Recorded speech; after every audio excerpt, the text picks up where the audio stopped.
Imagine sitting down for a simple tea in 1940s London, only for that humble meal to become your final memory. Today, we're unearthing the 20 forgotten, dangerous, or deadly but seemingly innocent meals that caused illness in 1940s Britain. In an era defined by heavy blackout curtains, the terrifying wail of air raid sirens, and the relentless pinch of the government-issued ration book, the British public showed extraordinary resilience. Yet, the greatest threat didn't always fall from the sky in the form of shrapnel and bombs. Sometimes it was quietly served on a porcelain dinner plate. Let us begin with the daily bread. During the war, the government introduced the infamous national loaf to conserve wheat, but the hidden dangers lurking in the flour went far beyond texture. To make this flour appear whiter, millers routinely treated it with a highly reactive chemical gas known as agene, or nitrogen trichloride.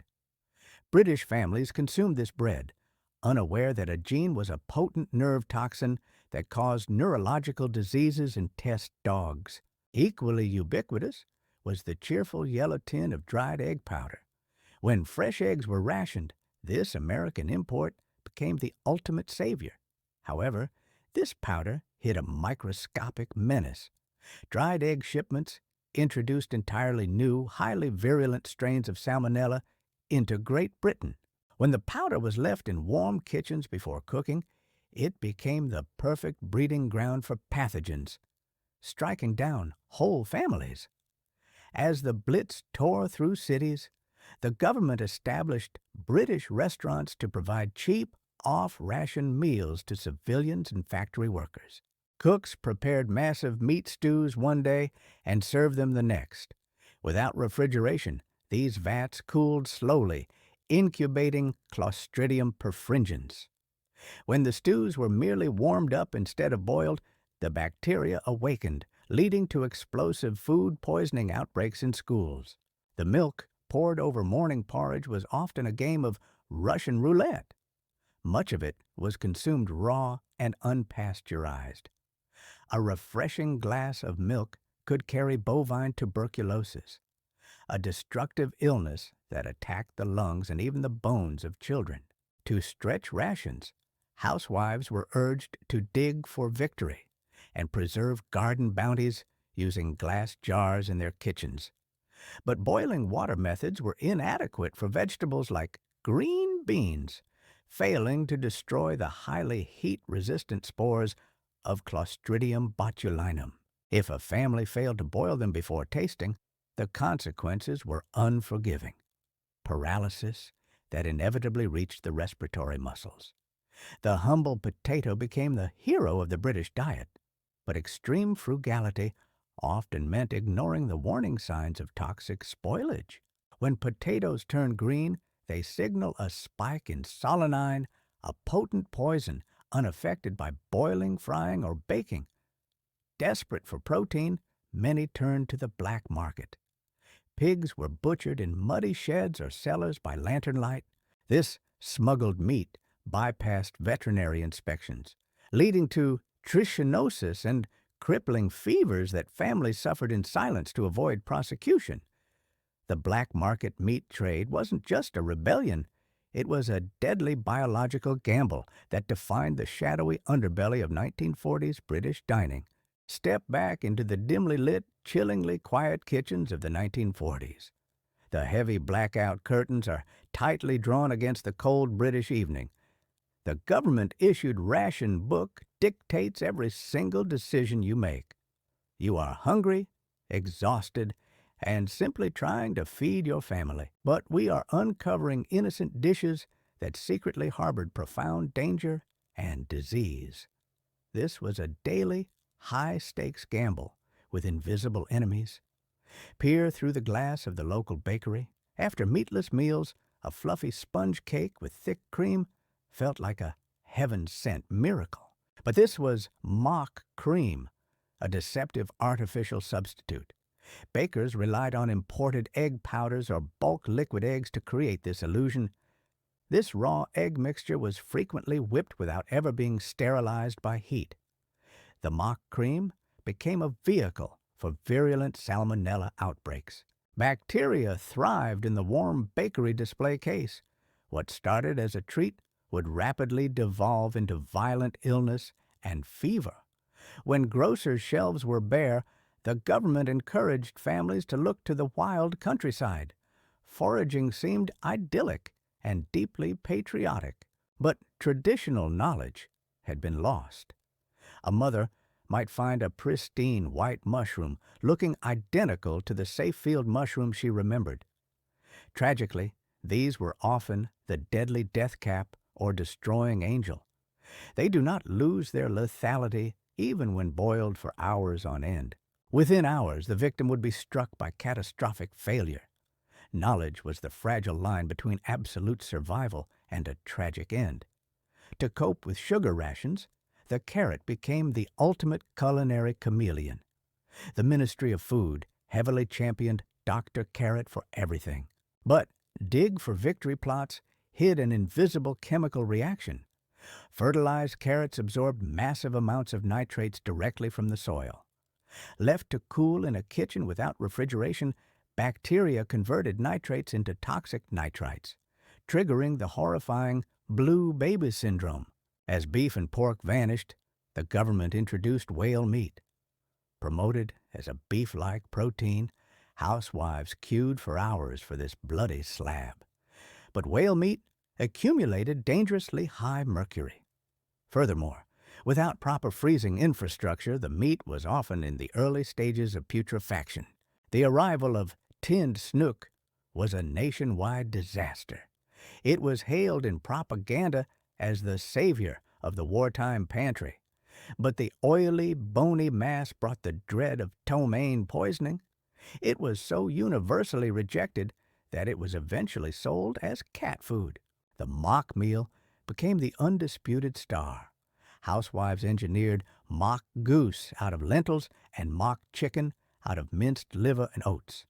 Underbaked centers became perfect incubators for bacterial growth. This beautiful illusion of a feast often ended in the harsh reality of illness. In schools, massive kitchen operations were crippled by budget cuts.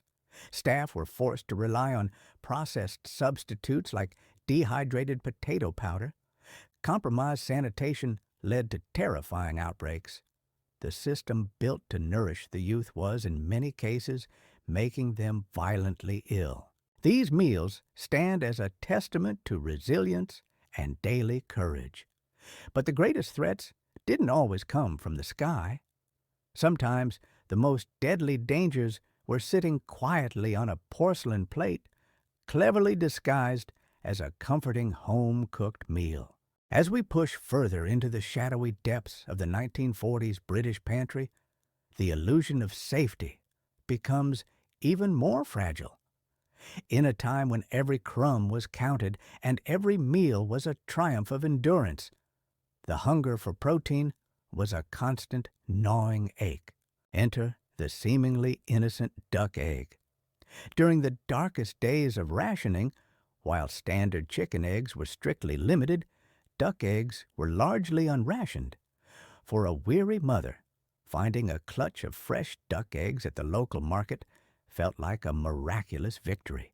She would hurry home, eager to serve them softly boiled with soldiers of national bread for a nourishing children's tea.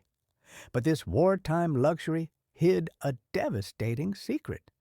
Duck eggs proved to be a remarkably potent and frequent source of human infection. Unlike standard chicken eggs, the porous shells and the damp environments favored by ducks meant these eggs were a primary vehicle for salmonella. Because they were so precious, they were often undercooked to preserve their rich, creamy yolks, allowing the pathogens to survive and multiply.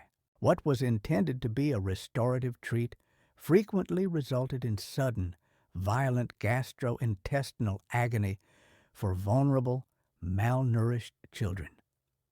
When the bleak reality of the Blitz threatened to crush the spirit of the nation, the British public sought desperate solace in the local bakery. A slice of cake offered a fleeting, sugary escape from the rubble. Yet even these rare confections harbored invisible, imported threats. A major hidden danger lay in desiccated coconut, a popular ingredient used to add texture and a hint of exotic flavor to sweetmeats. Imported from Ceylon, this ingredient journeyed across submarine-infested waters, but the true peril began long before it ever boarded a ship. The coconut was frequently processed using heavily polluted surface waters, resulting in contamination with salmonellas and lethal paratyphoid bacilli. British bakers, unaware of the microscopic menace, would generously sprinkle them over cakes. Because items were consumed raw, the bacteria flourished. A family seeking a small moment of joy would instead be struck down by crippling fevers and severe paratyphoid infections. The savory counterpoint to the bakery's sweetmeats was the beloved traditional British meat pie, a hearty staple for exhausted factory workers. But the highly skilled methods of preparing these pies inadvertently created a perfect storm for bacterial disaster.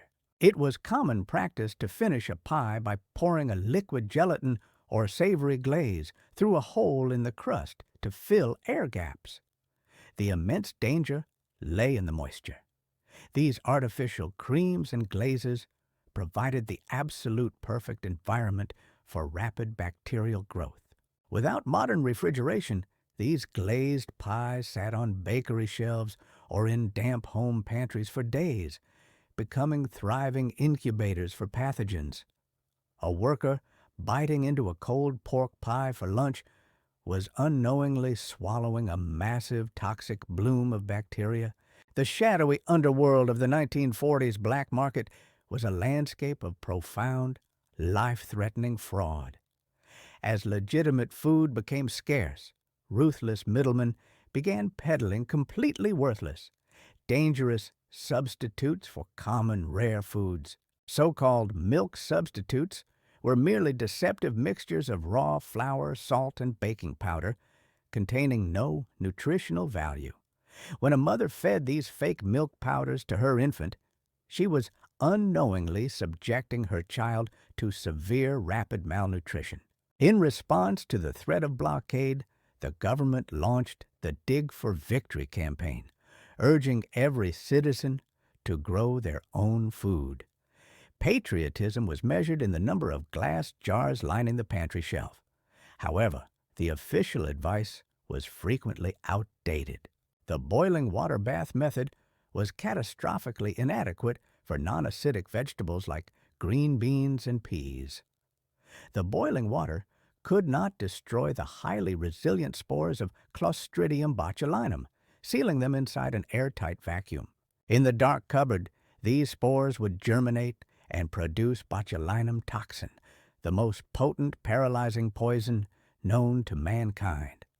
When these proudly preserved jars were served without reboiling, entire families were plunged into the nightmare of botulism. Finally, we must confront the ubiquitous savior of the British wartime diet, the commercially sealed tin can. Relentless pressure of wartime production meant that devastating errors still occurred, creating the grimly referred to springers. A starving family, staring at a slightly swollen tin of prized corned beef, would desperately ignore the ominous hiss of escaping gas. Wartime frugality pushed people to take the ultimate fatal gamble.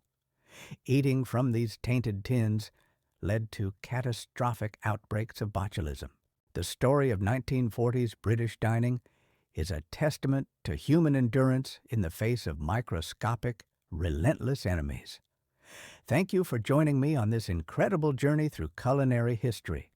Until next time, stay curious and always check your ingredients.